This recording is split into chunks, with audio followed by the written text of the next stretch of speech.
খুৰাৰ মৈদান এজন আচল যোদ্ধাৰ অন্তৰ্যুদ্ধ।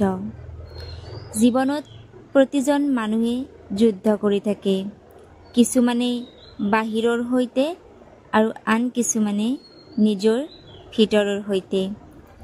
কিন্তু আপোনালোকে জানেনে, আচল যুদ্ধখন খুৰাৰ মৈদানত হয়। এই মৈদানত তৰোৱালৰ চকচকনি নাইবা কোনো ধৰণৰ ৰক্তপাত নহয়। এই মৈদানত আপোনালোকৰ নিজৰ মন আৰু আত্মাৰ মাজত ৰণভূমি হয়। তো আপোনালোক আটাইকে মোৰ এই নতুন ভিডিঅ'টোলৈ স্বাগতম জনাইছোঁ। মোৰ চেনেল শ্ৰী বৰচামাত। খুৰা এই শব্দৰ অৰ্থটো হৈছে বীৰ, কিন্তু এই বীৰত্বটো এনেকুৱা বীৰত্ব নহয় যিয়ে কেৱল বাহিৰৰ জয়ৰ পৰিচয় দিয়ে। এই বীৰত্বই নিজৰ ভিতৰত থকা অন্ধকাৰ, ক্ৰোধ, অহংকাৰ, লোভ আৰু মোহৰ ওপৰত জয় কৰাত সহায় কৰে। খুৰাৰ মৈদান সেই স্থান য'ত আপোনালোকৰ শত্ৰু হৈছে আপোনালোকৰ নিজস্ব চিন্তা, আপোনালোকৰ অস্ত্ৰ হৈছে আপোনালোকৰ মৌনতা, ধ্যান আৰু আত্মজ্ঞান, আৰু আপোনালোকৰ বিজয় হৈছে আত্মাৰ পবিত্ৰতাত।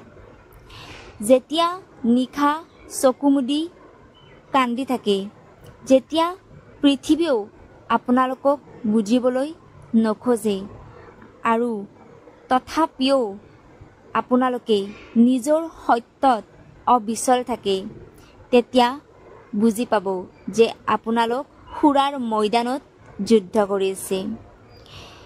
এইখন এখন এনেকুৱা যুদ্ধ যাক আমি বাহ্যিক দৃষ্টিৰে দেখা নাপাওঁ, কিন্তু প্ৰতিদিনে আমাৰ লগত চলি থাকে।